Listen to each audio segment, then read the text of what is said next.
kayo ng mga turista. Pero kapag nag-alboroto, lahat kumakaripas palayo. Ang ibinubuga nitong kumukulong putik kalaunan, nagsisilbing pataba sa lupa. Ipinagmamalaki pero may ilang itinuturing ding itong sumpa. Saang anggulo mo ba mas huhusgahan o titignan ang binansagang world's perfect cone, ang Mayon Volcano?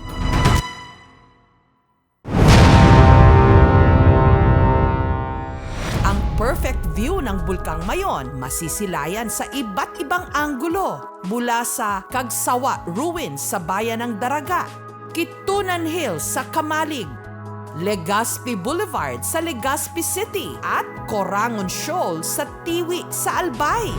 Pero meron pa raw bagong tuklas na spot kamakailan ang mga hiker kung saan mas masisilayan ang natatangi nitong ganda sa tuktok ng katapat nitong bulkan. Nakakabukas pa lang sa publiko ang Mount Masaraga. Pero ang trail paakyat dito, buwis buhay. Ang sabi po nila, kapag pure po yung intentions ng tao, yung silak, magpapakita daw po ng walang takip, walang ulap yung Mount Mayon. Wala mang kasiguruhan, marami pa rin ang nangangahas.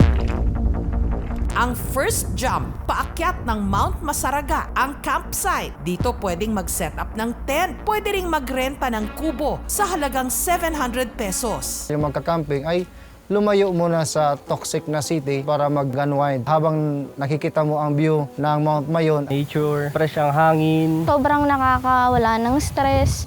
Isa ang Mayon sa tinaguriang Magayon Trio, kasama ang Mount Malinaw at ang katapat nga nitong Mount Masaraga. Sa tatlong bundok kasi Masaraga ang pinakamatanda eh. Pero siya ang pinakamababa naman. Ayon sa kwentong bayan, hindi raw noon nagbubuga ng apoy o lava ang Mayon. Yung Mount Mayon, wala siyang apoy. Nainggit siya sa dalawa. Ngayon, humihingi ng apoy. Ayaw bigyan ito. Nagalit naman itong Mayon. Pinalakol yan. Ito raw ang dahilan kung bakit ang summit ng Mount Masaraga tila bako-bako ang forma.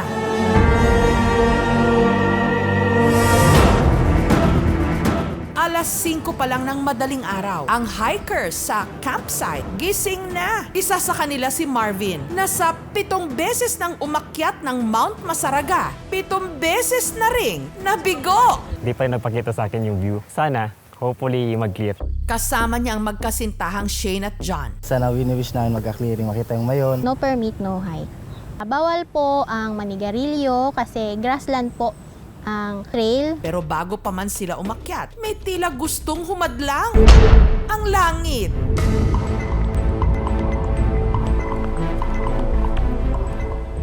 Bakit na kami ng summit? Dami niyan sa taas. Madaming babati. Hindi po kayo takot sa alimatic, ma'am? Hindi naman. Go, Shay! Sobrang steep. Lamins pala.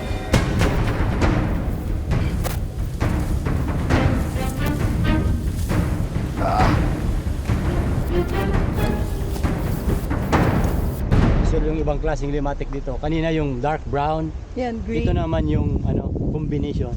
May mga lumot. Sa ika-4 na oras ng hike, mas lumakas pa ang hangin at ulan. Tila ba may kung anong puwersang pumipigil sa kanilang pakay. Papasok naman kami sa madilim na part. Ang suwelas nga ng kanang sapatos ni Shane, natanggal na. Eto po, as in wala na talaga siya. Tapos itong isa, nag-smile na rin. Kaya pa? Kaya pa naman po. May point na gusto nang give up pero itutuloy pa din.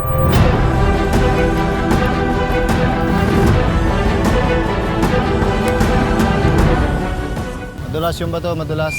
10 minutes na lang, ayaw na. Malumot.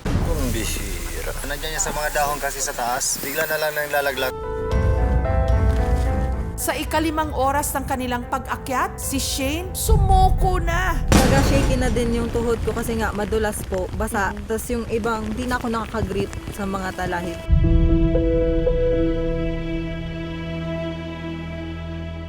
Pero ang nobyo niyang si John tuloy sa laban kasamang iba pang hikers.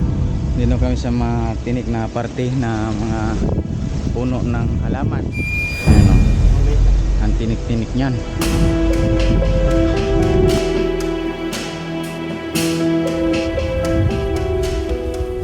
Makalipas ang 6 na oras, narating na rin nila ang summit ng Mount Masaraga.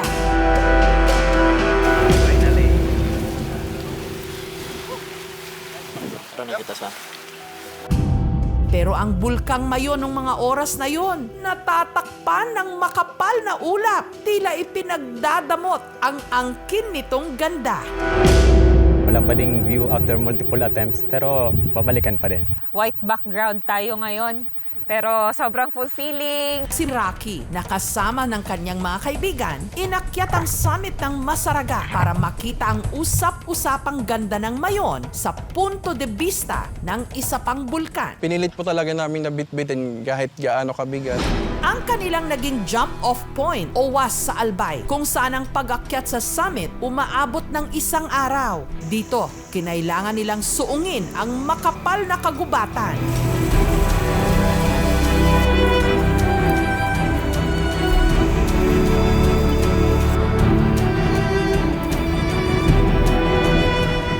Hanggang narating nila ang bahagi ng tuktok ng Masaraga na bako-bako ang forma, ang tinutukoy sa kwentong bayan na bahagi ng bundok na pinalakol daw ni Magayon.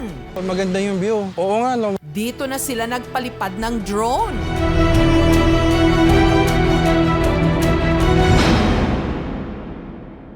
At sa paghagod ng aerial camera sa likod ng mountain ridges,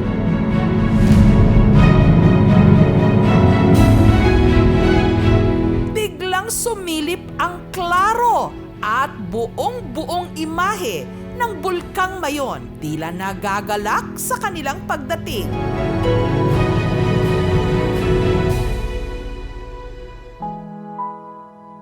Sulit yung puyat, yung pagod, lahat-lahat ng hirap namin na pinagdaanan.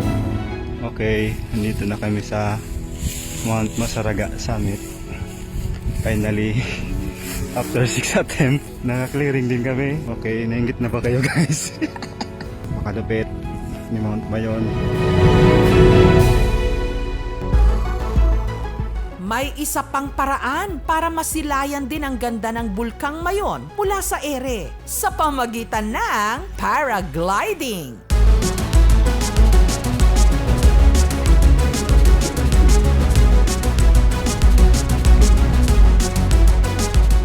Ideya ito ni Eric. Having a flight sa paraglide with a good background, mas bibenta yung negosyo mo.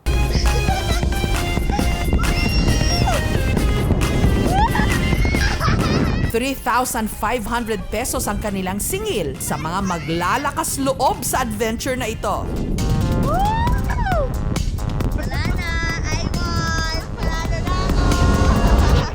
Can only fly during amihan. Hindi lang basta-bastang lilipad ka. Dapat kasi nakaharap ka sa wind.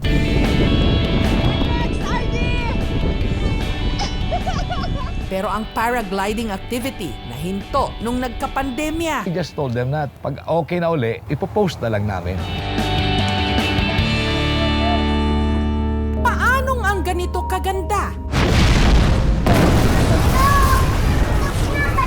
Pwede ring makapamanira.